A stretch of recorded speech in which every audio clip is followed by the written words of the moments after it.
మెదక్ జిల్లా దువ్వాడ సెజ్లో ఇంకా మంటలు ఎగిసిపడుతూనే ఉన్నాయి. నిన్న రాత్రి బయోమెక్స్ కంపెనీలోని రిఫైనరీలో మంటలు చెలరేగాయి. మంటలు ఆర్పేందుకు అగ్నిమాపక దళాలు నిరంతరాయంగా శ్రమిస్తూనే ఉన్నాయి. మరిన్ని వివరాలు మా ప్రతినిధి శ్రీరామ్ అందిస్తారు. విశాఖలోని విఎస్ఈజెడ్లోని బయోమాక్స్ కంపెనీలో నెలకొన్న అగ్ని ప్రమాదం ఇంకా కొనసాగుతుంది. రాత్రి నుంచి కూడా అగ్నిమాపక సిబ్బంది మంటలను అదుపు చేసేందుకు శతవిధాలా ప్రయత్నిస్తున్నారు. కొంతమేరకు సక్సెస్ అయ్యారు. అయితే పూర్తి స్థాయిలో కూడా ట్యాంకర్లలో డీజిల్ నిండి ఉండటంతో మంటలను అదుపు చేయడం కొంత కష్టసాధ్యంగా మారింది. నిన్న ప్రమాదం జరిగిన వెంటనే హుటాహుటిన అగ్నిమాపక దళాలన్నీ కూడా ఇక్కడికి చేరుకున్నాయి. కేవలం రాష్ట్ర ప్రభుత్వానికి సంబంధించిన అగ్నిమాపక దళం మాత్రమే కాకుండా ఏపీఐఐసికి సంబంధించిన అగ్నిమాపక దళాలు, హెచ్పిసిఎల్ కి సంబంధించి, నేవీకి సంబంధించి, సిఐఎస్ఎఫ్ కు సంబంధించి, అలాగే వివిధ ఎస్ఈజెడ్లకు సంబంధించిన అగ్నిమాపక దళాలు దాదాపుగా 20 నుంచి 25 వరకు కూడా పూర్తి స్థాయిలో ఈ మంటలను అదుపులోకి తీసుకొచ్చే ప్రయత్నాలు చేస్తున్నారు. ప్రస్తుతం మనం చూస్తున్నాము ఈ ఆయిల్ ట్యాంకర్లన్నీ కూడా ఒక్కొక్కటి పక్కపక్కన మొత్తం 18 ఇక్కడ లొకేట్ చేసి ఉంచారు. విఎస్ఈజెడ్ లో దాదాపుగా 60 కంపెనీలు తమ కార్యకలాపాలు కొనసాగిస్తున్నాయి. అందులో బయోడీజిల్ కి సంబంధించి 3 సంస్థలు ఉన్నాయి. గతంలో కూడా అంటే సుమారు నెల రోజుల క్రితం కూడా విఎస్ఈజెడ్ లోని ఒక సంస్థలో స్వల్ప అగ్ని ప్రమాదం సంభవించింది. విఎస్ఈజెడ్ కు సంబంధించి ఒక అగ్నిమాపక శకటం కూడా లేకపోవటం ఇక్కడ గమనించాల్సిన విషయం. ఇంత భారీ ఎస్ఈజెడ్ లో పూర్తి స్థాయిలో కూడా 60 కంపెనీలు ఉన్నప్పటికీ కూడా స్థానికంగా వీళ్ళు ఎటువంటి అగ్నిమాపక శకటాన్ని ఏర్పాటు చేసుకోలేదు. ఆంధ్రప్రదేశ్ అగ్నిమాపక శకటాలు వచ్చే వరకు కూడా ఇక్కడ మంటలను అదుపు చేసే పరిస్థితి లేదు.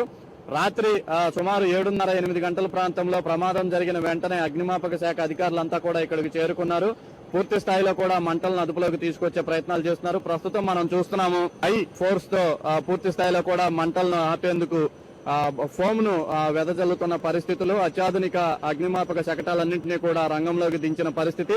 రాత్రి నుంచి కూడా పూర్తి స్థాయిలో సిబ్బంది పనిచేస్తుండటంతో మంటలు ప్రస్తుతానికి ఒక కొలిక్కు వచ్చాయి. ఈ ప్రమాదానికి సంబంధించి ఇంతవరకు కూడా స్పష్టమైన కారణం తెలియడం లేదు. షార్ట్ సర్క్యూట్ వల్ల ప్రమాదం జరిగి ఉండవచ్చునని భావిస్తున్నప్పటికీ ఈ ఎండల కారణంగా కొంత ఒరిపిడి జరిగి స్వల్పంగా మంటలు చెలరేగాయని, అది ఇంత భారీ స్థాయికి దారి తీసిందని కూడా అధికారులు అంచనా వేస్తున్నారు. పోలీసు శాఖ మాత్రం దీనిపైన ఇప్పటికీ ఒక నిర్ధారణకు రాలేదు.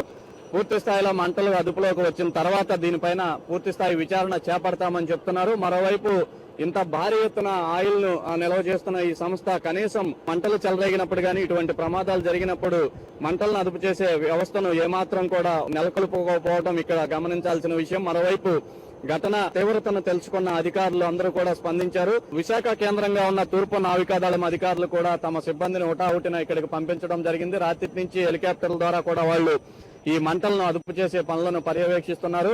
అలాగే అన్ని ఎస్ఈజెడ్లకు సంబంధించి కానీ స్థానికంగా ఉన్న అన్ని అగ్నిమాపక శకటాలను కూడా రంగంలోకి దించారు. పూర్తి స్థాయిలో కూడా మంటలను అదుపు తీసుకొచ్చే ప్రయత్నాలు అయితే కొనసాగిస్తున్నాయి. మరోవైపు ఈ కథనాలేవి కూడా మీడియాలోకి రాకుండా విఎస్ఈజెడ్ కు సంబంధించిన సెక్యూరిటీ సిబ్బంది లోపలికి అనుమతించని పరిస్థితులు కూడా ఇక్కడ కొనసాగుతున్నాయి. ప్రస్తుతం మనం చూస్తున్నాం దాదాపుగా 10 అగ్నిమాపక శకటాలు నిరంతరాయంగా ఈ మంటలను అదుపు చేసే ప్రయత్నాలు చేస్తున్నారు.